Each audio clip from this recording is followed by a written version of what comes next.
I hope आप सबकी preparation बहुत ही अच्छी चल रही होगी। जैसा कि आप सभी जानते हैं, मैं टॉप 25 क्वेश्चंस का सेट लेके आता हूं जो कि प्रीवियसली बेस्ड होता है। तो चलिए, आज भी इसी तरीके के क्वेश्चंस है, लेकिन कुछ हार्ड भी हो सकते हैं, इजी टू मॉडरेट भी हो सकते हैं। देखते हैं कैसा रहने वाला आज का सेशन। तो चलिए स्टार्ट करते हैं। यदि आप हमारे साथ पहली बार जुड़े तो प्लीज़ वीडियो को लाइक करना, शेयर करना, देन चैनल को सब्सक्राइब करना ना भूलें। तो चलिए अपनी वीडियो को स्टार्ट करते हैं। तो गाइस, जैसे कि पहला ही क्वेश्चन है, भारत की सबसे बड़ी मीठे जल की झील निम्नलिखित में से कौन सी है? तो वूलर, चिल्का, लोकटक या पुष्कर। तो भारत की सबसे बड़ी मीठे पानी की झील जो है वो कौन सी है? वूलर झील। ठीक है, ये कहाँ पड़ती है वूलर झील? जम्मू एंड कश्मीर। तो इतना आप याद रखें। और इसी तरीके से आपसे पूछ लेगा, चिल्का झील, भारत की खारे पानी की चिल्का झील कहाँ स्थित है? तो कहाँ पड़ती है ये आपकी उड़ीसा स्टेट में पड़ती है। और लोकटक कहाँ पड़ती है? लोकटक मणिपुर में पड़ती है। तो इस तरीके से आप याद रखें। तो option number A will be your right answer. संविधान के किस अनुच्छेद में पाकिस्तान से भारत आने वाले व्यक्तियों की नागरिकता के बारे में बताया गया है? तो नागरिकता के बारे में कहाँ, किस में बताया गया है? आर्टिकल 6 में, यानी कि option number B will be your right answer. ठीक है, इसी तरीके से अब आर्टिकल 40 किससे रिलेट करता है? तो आर्टिकल 40 किससे रिलेट करता है? ग्राम पंचायत। ठीक है, तो ये भी आप याद रखेंगे। आर्टिकल 40 किससे रिलेट करता है? ग्राम पंचायत। और सबसे पहली सर्वप्रथम ग्राम पंचायत का गठन कहाँ किया गया था? 2 अक्टूबर 1959 को राजस्थान के नागौर में किया गया था। ठीक है, आर्टिकल 21 किससे संबंधित है? प्राणदैहिक स्वतंत्रता। ठीक है, तो इतना आप याद रखेंगे। तो option number B will be your right answer. Pachmarhi जीव संरक्षण क्षेत्र कहाँ स्थित है? पंचमढ़ी जीव संरक्षण क्षेत्र यानी कि Pachmarhi wild life conservation area situated in Madhya Pradesh. तो option number B will be your right answer. ठीक है, तो इतना आप याद रखेंगे। मर्मगोआ बंदरगाह किस राज्य में स्थित है? मर्मगोआ बंदरगाह किस राज्य में स्थित है? अब दोस्तों क्वेश्चन आता है कि जो पोर्ट्स हैं वो कितने हैं टोटल इंडिया के अंदर। तो ये भी आपको पता होना चाहिए कितने हैं। 13 जो है हमारे मेजर पोर्ट्स है, जिन्हें आप क्या बोलते हैं? बड़े पोर्ट्स। ठीक है, 13 मेजर पोर्ट्स हैं और बाकी 200 प्लस कौन से हैं? Minor ports. ठीक है, तो इतना आप याद रखेंगे। यानी कि टोटल जो है कुल मिलाकर 224 के आसपास हमारे पोर्ट्स हैं इंडिया के अंदर। ठीक है, अब बात आती है कि मर्मगोआ बंदरगाह कहाँ स्थित है? तो मर्मगोआ कहाँ स्थित है? गोवा में स्थित है। इस तरीके से आप थोड़ा इसमें क्या कर सकते हैं? ट्रिक भी लगा सकते हैं। मर्मगांव या मर्मगोआ। ठीक है, तो गोवा से आपको पता चल जाएगा, उसमें नाम भी आ रहा है इस तरीके का। ठीक है, तो गोवा में स्थित है। और इसी तरीके से आपसे पूछता है कि भारत का सबसे नंबर 1 और सबसे क्या नाम है टॉप का बंदरगाह कौन सा है? ठीक है, तो कौन सा हो जाएगा आपका? मुंबई। तो ये भी आप याद रखेंगे, मुंबई पोर्ट। तो option number B will be your right answer. Guys, अभी यदि आपको सेशन अच्छा लग रहा है तो प्लीज ज़्यादा शेयर करें और चैनल को सब्सक्राइब करना ना भूलें। हमारा टारगेट है 1000 प्लस सब्सक्राइब का, तो प्लीज हमें सपोर्ट करें। तो चलिए आगे बढ़ते हैं। अगला क्वेश्चन है, देश का सबसे गहरा बंदरगाह कौन सा है? अब जैसे कि मैंने आपको बता दिया कितने माइनर और मेजर पोर्ट्स है, टोटल पोर्ट्स ऑफ इंडिया कितने हैं। ठीक है, अब क्वेश्चन आया सबसे डीपेस्ट पोर्ट जो है वो कौन सा है। ठीक है, इस तरीके से आपसे क्वेश्चन पूछ लेगा डीपेस्ट पोर्ट कौन सा है? तो विशाखापट्टनम है। अब ये दे दिया, आप क्वेश्चन को थोड़ा टफ करेगा तो पूछ लेगा कहाँ पड़ता है? तो ये पड़ता है आंध्र प्रदेश के अंदर। इतना आप याद रखेंगे। ठीक है, इसी तरीके से आपसे पूछ लेगा कि मुंबई का जो पोर्ट है उसको एक और नाम से भी जाना जाता था, वो भी आपको पता होना चाहिए, नावा शोवा। ठीक है, नावा शोवा बंदरगाह कहाँ स्थित है? इस तरीके से पूछेगा तो ये भी बॉम्बे में यानी कि मुंबई में स्थित है। तो इस तरीके से आप याद रखेंगे। ठीक है, और पूछ लेगा देश का सबसे नया बंदरगाह कौन सा है? तो पोर्ट ब्लेयर पोर्ट। ठीक है, जो कि अंडमान निकोबार आइलैंड पर स्थित है। तो हमारा ऑप्शन नंबर डी राइट हो जाएगा। तो option number D will be your right answer. Babur और अफगानों के बीच घाघरा का युद्ध कब हुआ था? तो बाबर और अफगानों के बीच घाघरा का युद्ध कब हुआ था?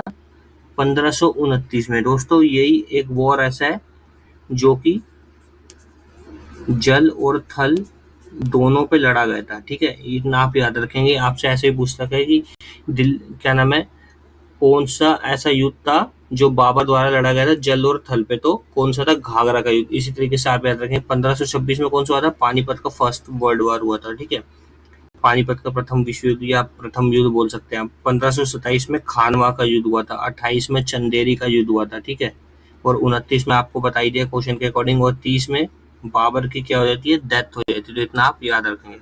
तो option number C will be your right answer. अगला क्वेश्चन देखते हैं, निम्नलिखित में से कौन सा लोक जनजातीय नृत्य उत्तर प्रदेश से संबंधित है। आप सभी जानते हैं कि स्टैटिक जीके का बहुत ही इंपॉर्टेंट रोल है हर किसी एग्जाम के अंदर। तो टाइप्स का क्वेश्चन आता है या डांस से आता है, नृत्य से आता है, या आपसे पूछ लेगा कोई लोक पर पूछ लेगा, ठीक है, या त्योहार पूछ लेगा। तो इतना आपको याद होना चाहिए, ठीक है। तो पूछ रहा है कौन सा लोक या जनजातीय नृत्य उत्तर प्रदेश से संबंधित। तो उत्तर प्रदेश से संबंधित कौन सा हो सकता है, झोरा, ठीक है। तो ऑप्शन नंबर बी हमारा राइट हो जाएगा। इसी तरीके से नीचे दे रखा है राउफ। तो राउफ कहाँ पे होता है, जम्मू एंड कश्मीर में। तो ये भी आप याद रखेंगे। इसी तरीके से तमाशा दे रखा है, ये कहाँ होता है, महाराष्ट्र। तो option number B will be your right answer. Meghalaya का लोक नृत्य है, मेघालय का कौन सा लोक नृत्य है, तो ऑप्शन नंबर बी लाहो, ठीक है।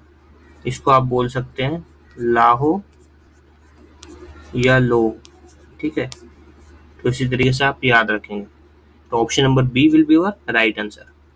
बक्सर नेशनल पार्क कहाँ स्थित है, बक्सर नेशनल पार्क कहाँ स्थित है, पश्चिम बंगाल। तो option number B will be your right answer. इसी तरीके से आपसे महाराष्ट्र से पूछता है कि टाडोबा नेशनल पार्क कहाँ स्थित है, नवेगांव, ठीक है। तो ये सब भी कहाँ से रिलेट करते हैं, महाराष्ट्र स्टेट से। तो इतना आपको याद होना चाहिए। तो option number B will be your right answer. Gorumara राष्ट्रीय उद्यान कहाँ स्थित है, तो गोरुमारा राष्ट्रीय उद्यान कहाँ स्थित है, पश्चिम बंगाल। तो option number A will be our right answer.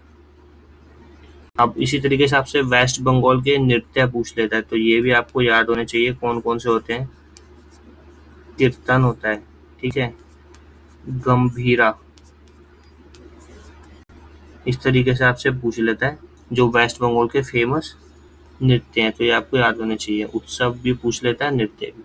Nobel पुरस्कार कितने क्षेत्रों में दिया जाता है। अब सबसे पहले बात आती है नोबेल अवार्ड की, ठीक है। तो नोबेल अवार्ड के हम क्या क्या फैक्ट्स हो सकते हैं सारे कवर करते हुए चलेंगे, ठीक है। सबसे पहले ये किसकी याद में दिया जाता है, ठीक है, तो अल्फ्रेड नोबेल की याद में दिया जाता है, ठीक है। अब अल्फ्रेड नोबेल की याद में दिया जाता है, ठीक है। तो अल्फ्रेड नोबेल जो थे कौन थे, इनका जन्म कब हुआ था, 1833 में हुआ था, और 1896 में इनकी डेथ हो गई थी। लेकिन 1867 के आसपास इन्होंने क्या किया था, डायनामाइट की खोज की थी, ठीक है। तो इतना आप याद रखेंगे, डायनामाइट की खोज की थी इन्होंने, ठीक है। अब नोबेल नोबेल पुरस्कार जो कितनी फील्ड्स में डिस्ट्रीब्यूट किया जाता है वो मैंने आपको बता दिया, 6 फील्ड्स में किया था। तो ऑप्शन नंबर सी हमारा राइट हो जाएगा। अब बात आती है नोबेल पुरस्कार पाने वाले प्रथम भारतीय नागरिक कौन थे। तो ये भी आपको पता होना चाहिए कौन थे, रविंद्रनाथ टैगोर, ठीक है, रविंद्रनाथ टैगोर जी थे। और कब मिला था इनको, 1913 में मिला था, ठीक है। किसके लिए मिला था, लिटरेचर फील्ड में, और गीतांजलि के लिए। इनकी फेमस कृति जो है गीतांजलि के लिए मिला था। अब बात आती है कब डिस्ट्रीब्यूट किया था, कौन सी डेट को किया था, तो क्योंकि बहुत ही कंफ्यूजन बड़ा रहता है ये क्वेश्चन। तो ये अनाउंस किए जाते कब, अक्टूबर के मंथ में, मंथ ऑफ द अक्टूबर, और डिस्ट्रीब्यूट किए जाते हैं 10 दिसंबर। तो इतना आप याद रखेंगे। आप देख रहे हैं आप कितने सारे इंपॉर्टेंट फैक्ट्स बनते हैं कि क्वेश्चन थे। यदि आपकी प्रिपरेशन अच्छी है तो और भी ज्यादा वेल बेटर कर सकते हैं इस तरीके से। तो चलिए आगे बढ़ते हैं। Option number B will be our right answer. Jhaveri बहनें किस शास्त्रीय नृत्य से संबंधित हैं। तो झावेरी बहनों का जैसे ऑप्शन आपको दिखे झावेरी बहनें, तो मणिपुर आपका राइट हो जाएगा। मणिपुर से संबंधित है झावेरी बहनें। इसी तरीके से भरतनाट्यम में कौन कौन करता है, ठीक है। तो ये आपसे पूछ लेगा, लीला सैमसन करती हैं, ठीक है, बैजंती माला, ठीक है। इस तरीके से आपसे पूछ सकता है, यामिनी कृष्णा मूर्ति। तो ये आपको ये सब ज्ञान होने चाहिए, ठीक है। तो आपका भरतनाट्यम कहाँ से रिलेट करता है, तमिलनाडु से। मणिपुरी मणिपुर से करता है। मोहिनीअट्टम कहाँ से करता है, केरल से। और कुचिपुड़ी कहाँ से करता है, आंध्र प्रदेश। तो इतना आपको याद होना चाहिए। तो option number A will be our right answer. संविधान की व्याख्या कौन करता है, यानी कि who interprets the constitution, legislature, executive, judiciary या प्रेसिडेंट, यानी कि कौन करता है? ऑप्शन नंबर बी, कार्यपालिका। तो option number B will be our right answer. HTTP का अर्थ क्या है? यानी कि आप सभी जानते हैं दोस्तों, एक ना एक हर एग्जाम के अंदर क्वेश्चन जो है वो कंप्यूटर से रिलेट जरूर होता है। यदि आपसे किसी भी चीज की वेबसाइट पूछ लेगा, ठीक है, यदि आपसे एक शॉर्टकट की पूछ लेगा किसी भी चीज की, कंप्यूटर की, जैसे Ctrl+E क्या होता है, Ctrl+D क्या होता है, इस तरीके से पूछ लेगा, तो इसका आंसर क्या हो जाएगा? Hyper text transfer protocol. इसी तरीके से आपसे पूछता है लैन की, पूछता है लोकल एरिया नेटवर्क, ठीक है, वाइल्ड एरिया नेटवर्क, इस तरीके से आपसे कुछ भी पूछ सकता है वो, ठीक है। तो option number A will be your right answer. Ctrl+P से क्या होता है? ठीक है, जैसे कि मैंने अभी आपको बताया कुछ ही सेकंड पहले कि इस तरीके के क्वेश्चंस हर किसी एग्जाम के अंदर देखने को मिल ही जाते हैं।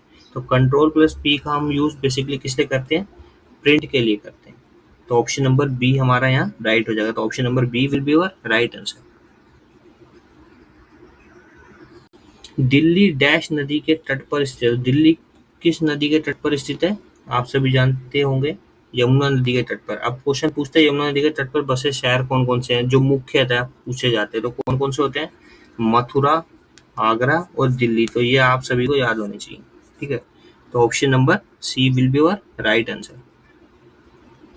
सदाबहार वन पाए जाते हैं, कहाँ पाए जाते हैं? Equatorial regions, monsoon climatic areas, desert region या मेडिटेरियन, यानी भूमध्य रेखीय या भूमध्य सागरीय। तो कहाँ पाए जाते हैं? मॉनसून क्लाइमेट एरियाज, यानी कि option number B will be your right answer.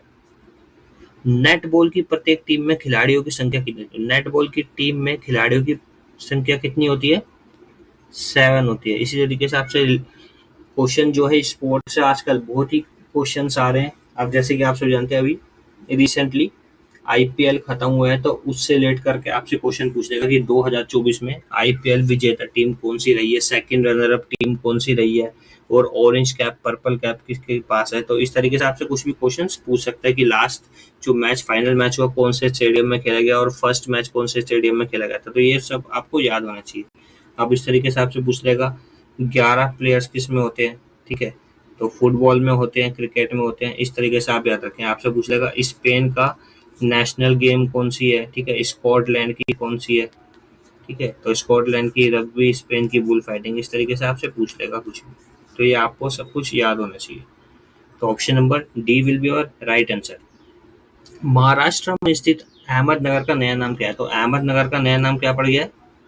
Ahilyanagar, ठीक है। इसी तरीके से महाराष्ट्र के और भी हैं, उस्मानाबाद, ठीक है, और औरंगाबाद, ठीक है, दोनों के नाम चेंज होके क्या हो गए? धाराशिव और संभाजी नगर, जो ऑप्शन में भी दे रखा है। तो इसी तरीके से आप याद करेंगे। Option number A will be your right answer. Vitamin C का रासायनिक नाम क्या है? ठीक है, अब साइंस का क्वेश्चन आ गया। तो विटामिन सी का रासायनिक नाम क्या होता है? एस्कॉर्बिक एसिड, ठीक है। इसी तरीके से रेटिनॉल किसका होता है? विटामिन ए का होता है। थायमिन किसका होता है? विटामिन बी का होता है। कैल्सीफेरॉल किसका होता है? विटामिन डी का होता है। ई का क्या होता है? टोकोफेरोल, ठीक है, और विटामिन ई का क्या होता है? फ्लूकोविनिन, ठीक है। तो इस तरीके से आप याद रखेंगे। तो option number A will be your right answer. Cyril Ramaphosa को हाल ही में किस देश का राष्ट्रपति नियुक्त किया गया है? तो सिरिल रामाफोसा जो है कहाँ के प्रेसिडेंट बने हैं? South Africa. तो option number C will be your right answer, ठीक है। तो इतना आप याद रखेंगे। Option number C will be your right answer. Euro cup 2024 का आयोजन निम्नलिखित में से किस देश में किया जा रहा है? यूरो कप, तो यूरो कप 2024 का आयोजन निम्नलिखित में से किस देश में किया जा रहा है? होस्ट कौन सी कंट्री कर रही है? तो ऑप्शन नंबर ए जर्मनी कर रही है।